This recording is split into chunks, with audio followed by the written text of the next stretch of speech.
IPL match number 69 ഇന്ന് ജയ്പൂരിലേക്ക് പോകുമ്പോൾ മുംബൈയും പഞ്ചാബും ആയിരിക്കും ഇന്നത്തെ മത്സരത്തിൽ ഏറ്റുമുട്ടാൻ പോകുന്നത്. അതുകൊണ്ട് ഈ മത്സരത്തിന്റെ ഒരു കംപ്ലീറ്റ് പ്രിവ്യൂ ആണ് ഈ വീഡിയോയിലൂടെ നമ്മൾ കാണാൻ പോകുന്നത്. വീഡിയോയിലേക്ക് കടക്കുന്നതിന് മുൻപായി ഇതുപോലുള്ള കൂടുതൽ IPL വാർത്തകൾക്ക് വേണ്ടി ഈ ചാനൽ മറക്കാതെ സബ്സ്ക്രൈബ് ചെയ്യൂ. ഏറ്റവും ആദ്യം പിച്ച് റിപ്പോർട്ടിലേക്ക് വന്നിട്ടുണ്ടെങ്കിൽ ഇന്ന് രാത്രി 7:30 മുതൽ ജയ്പൂരിലെ സവായ് മാൻസിംഗ് സ്റ്റേഡിയത്തിൽ വെച്ചായിരിക്കും ഈ മത്സരം നടക്കുക. ഈ സീസണിൽ 200 എന്ന ടോട്ടൽ 6 തവണയാണ് ഇവിടെ ക്രോസ് ആയിട്ടുള്ളത്. 201 ആവറേജ് ടോട്ടൽ പോലും. സോ ഡെഫിനറ്റായും ബാറ്റേഴ്സ് ഡോമിനേറ്റ് ചെയ്യുന്ന ഒരു മത്സരമായിരിക്കും ഇന്ന് നടക്കുക. ലിമിറ്റഡായ സപ്പോർട്ട് മാത്രമേ ബൗളേഴ്സിന് ഉണ്ടാകൂ. ഇന്ന് ജയിക്കുന്ന ടീമിന് ഡയറക്റ്റായി ക്വാളിഫയർ 1 എന്നതാണ് സിനാരിയോ.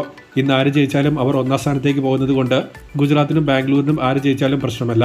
നാളത്തെ ഗെയിമായിരിക്കും കുറെ കൂടി മറ്റുള്ളവരെ ബാധിക്കാൻ പോകുന്നത്. ഇനി ടീമുകളിലേക്ക് വന്നിട്ടുണ്ടെങ്കിൽ ഇഞ്ചുറി പ്രശ്നങ്ങൾ രണ്ട് ടീമിലും ഉള്ളതായി റിപ്പോർട്ടില്ല. MI ബാറ്റേഴ്സുമായുള്ള മാച്ചപ്പ് നോക്കി ചഹൽ ചിലപ്പോൾ ടീമിലേക്ക് വന്നേക്കും. മുംബൈയിൽ Rohit Rickelton opening, Will Jacks, Suryakumar Yadav, Tilak Varma, Hardik Pandya, Namandhir, Mitchell Santner, Deepak Chahar, Karan Sharma, Boult, Bumrah തുടങ്ങിയ ടീമിനാണ് ചാൻസ്.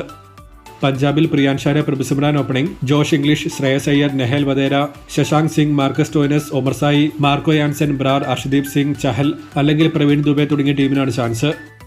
അവസാനമായി ശ്രദ്ധിക്കേണ്ട താരങ്ങൾ വിജയ സാധ്യത എന്നിവ നോക്കിയാൽ സൂര്യ, ബുംറ, റിക്കൾട്ടൺ എന്നിവരെ മുംബൈയിൽ നിന്നും, ശ്രേയസ്, പ്രഭുസിമ്രാൻ, അർഷദീപ് എന്നിവരെ പഞ്ചാബിൽ നിന്നും ശ്രദ്ധിക്കേണ്ടതുണ്ട്. വിജയ സാധ്യത ഇന്നൊരു 50-50 ആയിട്ടാണ് കാണുന്നത്. എങ്ങോട്ട് വേണമെങ്കിലും മത്സരം പോകാം.